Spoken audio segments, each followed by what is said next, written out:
Well, good morning. Hope everybody's having a great day so far. Hope you're up and at 'em and ready, ready for the beginning of a brand new week. It's gonna be a good one this week, y'all. Look like it's starting off a little cold.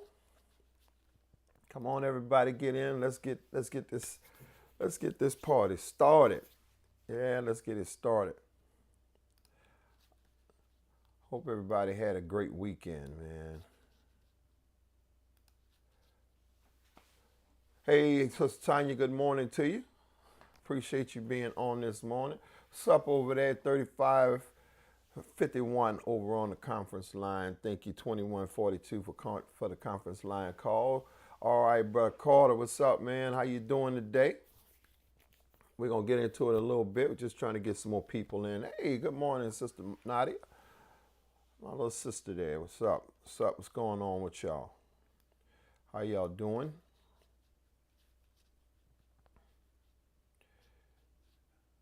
All right. Yeah, we're gonna get to it in just a little bit. I'm just gonna get right at it. Good morning, Sister Donna. What's up, Mia? How you doing? We're gonna wait till a few more people get in. Good morning, Sister Daquana over on the conference line. Appreciate you being on this morning. Hey, what's up, Sister Tequila? How you doing? I know you ready to get up and at 'em. What's up, Sister Donna? How you doing? Appreciate everybody being on this morning. Just waiting on a few more people to get in before I get started. What's up, brother Norman? How you doing, man? Pray all is well. Pray all is well. Now, y'all, I need y'all to start helping me. Let's build a 10-minute tune-up by texting somebody, telling them you need to get your week started off with Pastor Dexter. Hey, Sister Lamisa, appreciate you being on this morning. Get your week started off and get it to a great start by joining in the 10-minute tune-up with Pastor Dexter. So y'all text somebody, let them know that they can have a great week, a good week, by getting on the 10-minute tune-up over on Facebook, YouTube. I know many of y'all didn't know we're on YouTube. Yes, we are on YouTube also. So if you can't catch us on Facebook, you can definitely get us on YouTube, or you can do the conference line. So listen, let me get it going. Let me get my time going. Okay. All right. All right. So here's what we're going to talk about this morning, which is critical to anybody who really wants to have an awesome and amazing life. First of all, we cannot have this to be disillusioned by some type of notion that we're not going to ever have problems, not going to have issues. You know, all through the Bible, what God tries to do is he tries to really set us up to be prepared for life. That's what it's all about. You just got to be prepared. You know, it's kind of like on an inclement day. You know, you don't know if it's gonna really rain because the weatherman or the meteorologist might have said something like, you know, there is a chance of rain. There's a chance of rain. There's a 20% chance, a 50% chance. I've even seen where meteorologists have said things like, you know, there's a 75% chance of rain today, and it don't rain where you at. You know why? Because that's how it works. They give you a percentage or a forecast, what they're forecasting for inclement weather, for rain or whatever, but they don't tell you exactly, specifically, it's going to rain on your street, you know, at this hour and all that kind of stuff. They kind of give you generalities, but what they're trying to do technically is to prepare you just in case it does. So a wise person who hears a forecast that inclement weather is a possibility would begin to prepare by going out, getting your rain boots or getting your umbrella. Make sure you bring your umbrella or raincoat or, you know, boots. You need to prepare for what's going to possibly happen. Not say it's gonna happen. It might possibly happen. And so you need to just be prepared for it, because you don't want to get caught out in the rain without any gear, and you don't want to mess around and get wet, because it could cause problems down the line. I believe that's a really good analogy, because if you get caught out in the wrong weather without being prepared, you get soaking wet. Then you go into a building, right? You end up going into a building and the building is freezing cold. Now you're soaking wet, and now you're affected by what the building, the weather or the environment of the building. Why? Because you just didn't prepare properly. Now that's a great analogy for life. You got to just be prepared for the possibility of things happening. Not telling you to become a pessimistic person by always believing that there's something going to go wrong. Now, you just have to be prepared just in case something does. And so if you're going to prepare, I want to talk to you about some things that you need to prepare for. And I want to start off with the first one on the top of the list, which is disappointment. Nobody wants to be disappointed, but things in life occur and brings on disappointment. So you definitely have to be prepared for disappointment. And disappointment can come in many different shades, many different sizes. It's not a one size fit all kind of thing. What disappoints you may not necessarily disappoint me, but whatever disappointments come into your life, you cannot allow it to destroy your ability to live happily and joyfully, because disappointments are going to happen. You're going to have things that's going to occur that's going to be disappointing. And when it does, or if it does, then you just got to be prepared for what you're going to do if disappointment comes up.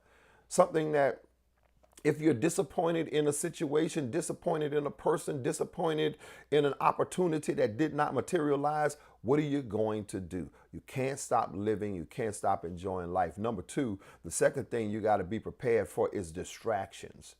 Let me tell y'all something. I just want to see if anybody's like me.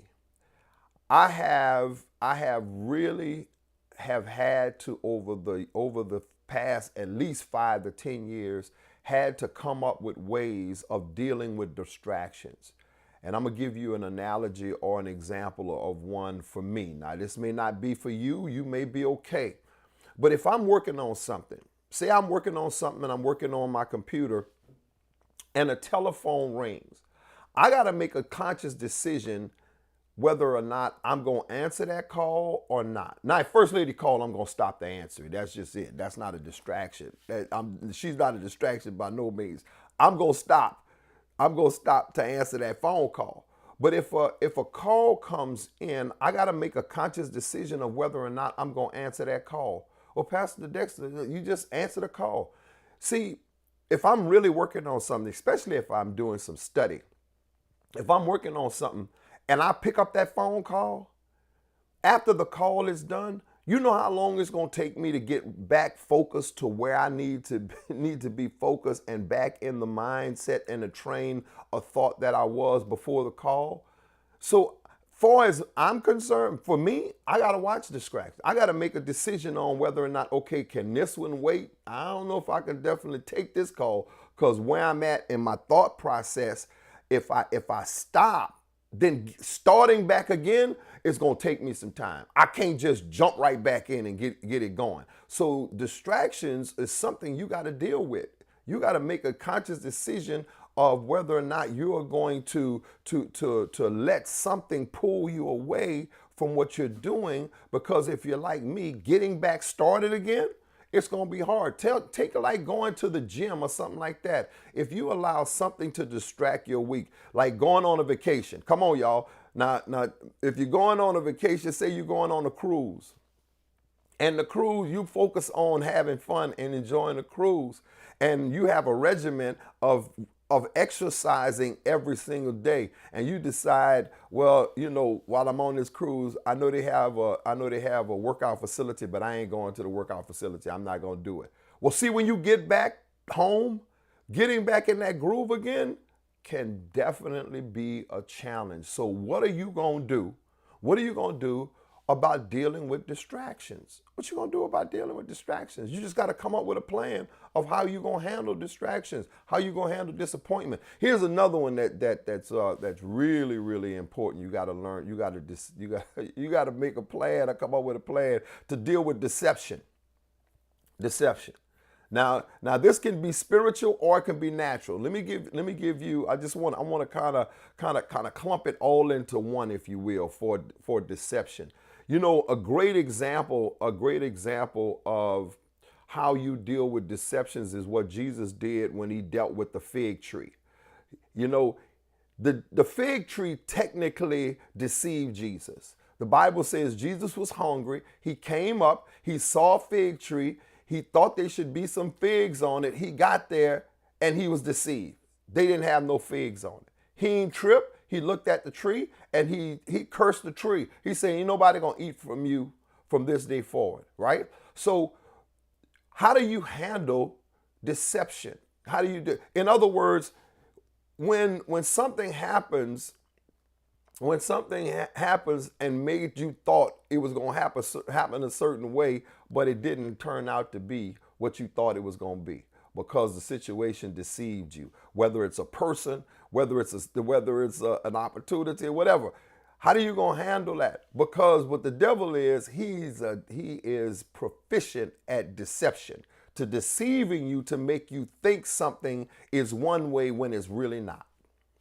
Some people can do that, make you think that they're one way and they are not that person. They are not that person at all. I got to finish up because I got running out of time. So you got to come up with a plan when things are deceptive, man, or deceiving, and they're not what they appear to be.